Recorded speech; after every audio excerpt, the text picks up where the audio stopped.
রিকু, রিকু, এই তোদের গাড়িতে সমস্ত জিনিসপত্র তুলেছিস তো? হ্যাঁ বাবু। হ্যাঁ, এই শোন, এইটা এবার এই গাড়িতে তুলে দে। আর তাড়াতাড়ি কর, তোমরা ও গাড়িতে গিয়ে বসো। আর শোন, এই দমদমের বাগান বাড়িতে সোজা গিয়ে নামবি। আমি যাওয়ার পরে সমস্ত রান্না বান্নার ব্যবস্থা করবো, কেমন? না না, তোমরা ওঠো ওঠো ওঠো। ভাই বিহারি, তুমি এত জিনিসপত্র নিয়েছো, আমাদের বুঝতে কোনো অসুবিধা হবে? এই তুমি কিছু চিন্তা করো না মহিদা, সমস্ত ব্যবস্থা আমি ঠিক ঠিক করে দেবো। নাও, তোমরা দাঁড়িয়ে থেকো না, ওঠো। রিকু, এটা তুলে দে। এসো। কোথায় ভাই?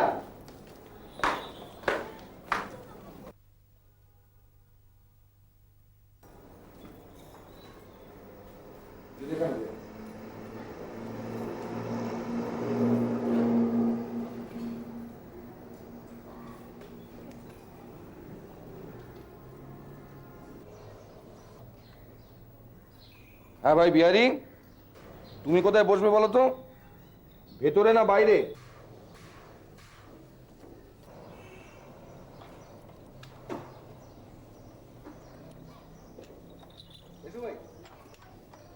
বিহারী বাবু, আপনি পড়ে যাবেন না তো?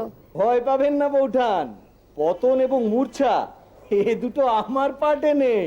তাহলে আমি না হয় ওপরে গিয়ে বসি, আর বিহারিকে ভেতরে পাঠিয়ে দিই। না, তুমি যাবে না। আপনার অভ্যেস নেই মহিম বাবু, আপনি পড়ে যেতে পারেন। পড়ে যাব?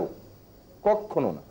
আপনি বিহারী বাবুকে দোষ দেন, কিন্তু আমি যে দেখছি আপনি হাঙ্গামা বাঁধাতে অদ্বিতীয়।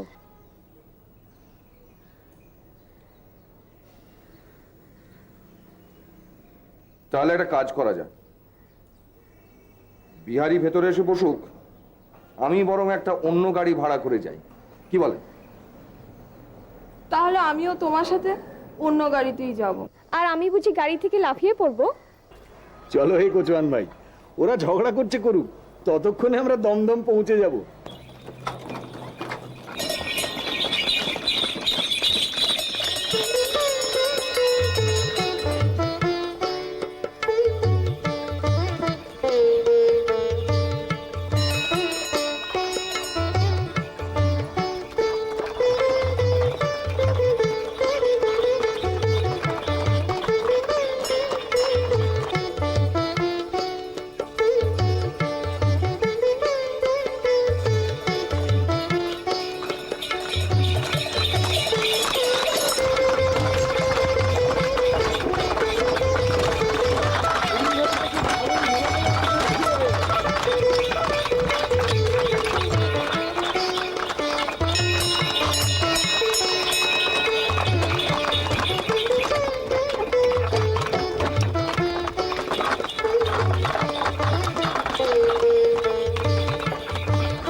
একে ভাই, চোখের বেলা তুমি কাঁদছো কেন? এ তো আমার আনন্দের অশ্রু ভাই।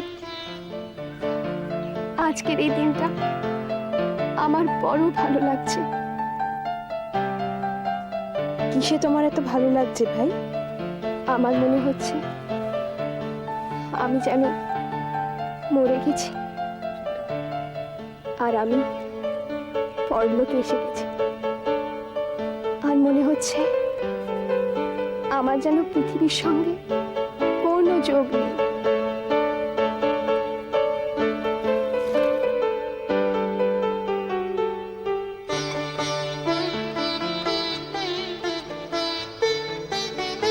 আবার নতুন করে যেন এখানে আবার সব শুরু করতে পারি।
মহিন বাবু,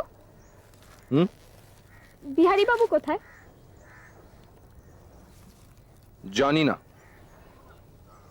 চলুন ওকে খুঁজে বার করি। ওকে কেউ চুরি করে নিয়ে যাবে না, না খুঁজলেও ঠিকই পাওয়া যাবে। কিন্তু তিনি হয়তো আপনার জন্য ভেবে ভেবে মরছেন, পাছে এরকম দুর্লভ রত্ন খোয়া যায়। আমি চাই তাকে একটু সান্ত্বনা দিয়ে আসি।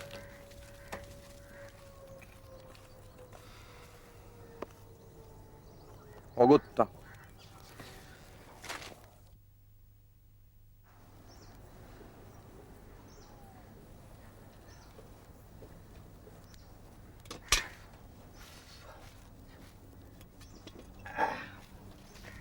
আরে এসো এসো এসো এসো মহিদা, আমার আতিথ্য গ্রহণ করো। বসো। এ কি রে ভৃগু, হ্যাঁ তোরা তো দেরি করলি কেন রে? বাবু, আমাদের গাড়ির চাকা ভেঙে মাঝ রাস্তায় পড়ে আছে। সে কি? আর সবাই জিনিসপত্র নিয়ে ওখানে বসে আছে। মিস্ত্রি ডাকতে পাঠিয়েছি, গাড়ি সারাই করে সবাই চলে আসবে। ও বাবা, তো এখন তো বেলা 12টা বাজে। তারপর মিস্ত্রি আসবে, গাড়ি সারাই হবে, তারপরে ওরা আসবে, রান্নার জোগাড় করবে, তারপর খাওয়া দাওয়া। সে তো সে তো বেলা 5টা বেজে যাবে। দূর, এরকম জানলে আমি চড়ুই ভাতিতে আসতামই না। চড়িভাতি তো এইটাই মজা, কোনো কিছু নিয়ম মেনে চলে না। তোমায় বলেছিলাম না মহিদা, সংসারের এটাই মজা। কখন যে কি ঘটে যাবে, কখন কি ফ্যাসাদ ঘটবে, সেটা কেউ বলতে পারে না। নাও নাও নাও, ওই চার নিমকি দুটোই জমবে ভালো।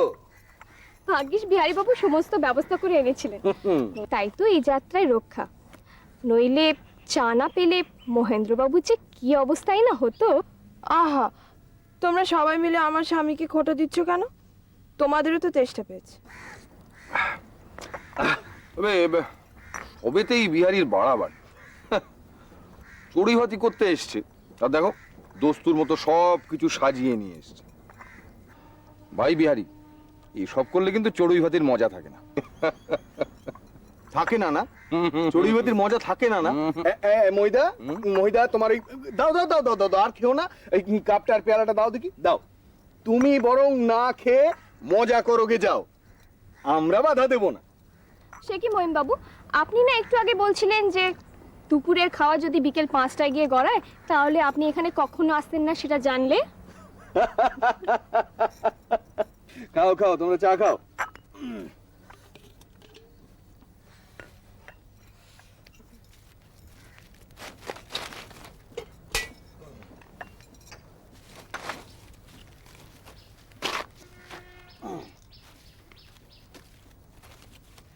এগুলো কি ঠাকুরপো?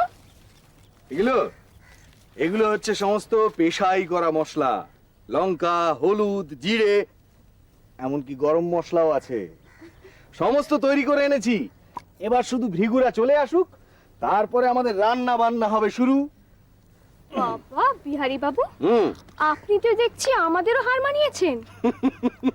কিন্তু আপনার ঘরে তো গৃহিণী নেই, তবে আপনি এসব কাজ শিখলেন কোথা থেকে? প্রাণের দায় বৌঠান, প্রাণের দায়ে। আমাকে তো সেবা যত্ন করার কেউ নেই, তাই নিজের সেবা যত্ন নিজেকেই করতে হয়।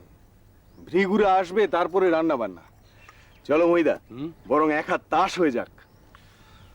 তাস? হুম, না ভাই বিহারী, আবার আবার একটু ঘুম ঘুম পাচ্ছে, বুঝলে। আমি বরং ওই গাছটার তলায় শুয়ে একটু গড়িয়ে নি। চলো বৌঠান, আমরা তিনজনেই না হয় তাস খেলি। না, আমিও না একটু ঘরের ভেতরে গিয়ে ঘুমিয়ে নি। হ্যাঁ,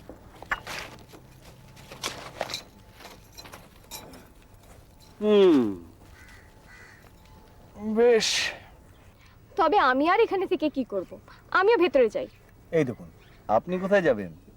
আপনি বসুন, আপনার সঙ্গেই বরং দুদণ্ড গল্প করা যাক। কি গল্প করব? কেন? আপনার নিজের কথা বলবেন, আপনার দেশের গল্প বলবেন, আপনার ফেলে আসা ছেলেবেলার দিনগুলোর গল্প বলবেন। আসুন ডাক্তারবাবু, আসুন।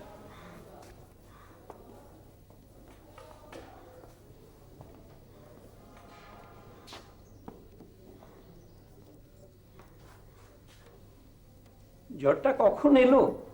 কালকে আমরা চড়িভাতি করতে গেছিলাম, এসে দেখলাম যে ওনার জ্বর হয়েছে। ঠিক আছে, দেখছি। একটু এপাশ ফিরে শোবে।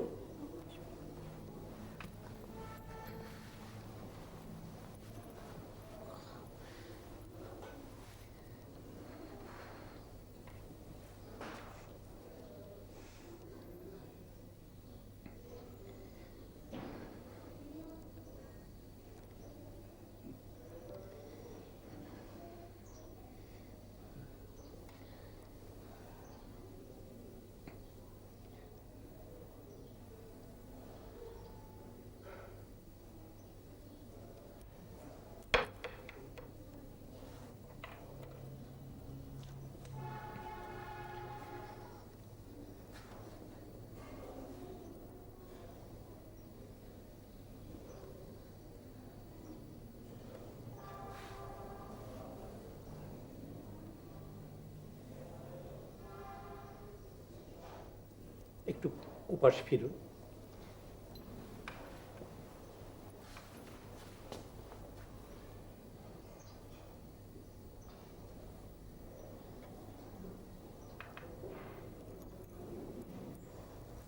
ঠিক আছে, একটু জিভটা দেখি।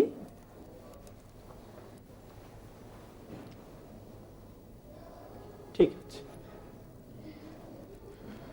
1 ঘন্টা পর পর জ্বরটা নোট করবেন। আর আমি ওষুধ টষুধ পাঠিয়ে দেব। আচ্ছা ডাক্তারবাবু, কি পথ্য দেব? এই ইনফ্লুয়েঞ্জা জ্বর, এমন কিছু ভয়ের নেই, তাতেই একটু কাবু হয়ে পড়েছে। ভাতটা নাইবে দিলেন, 1 দিন ওই দুধ, সাগু, বার্লি, তার সঙ্গে একটু ফল টল। আমি ওষুধ পাঠিয়ে দিচ্ছি, সময় মতো খাওয়াবেন কিন্তু। ঠিক আছে, ডাক্তারবাবু, ভয়ের কিছু নেই। সেরে আপনার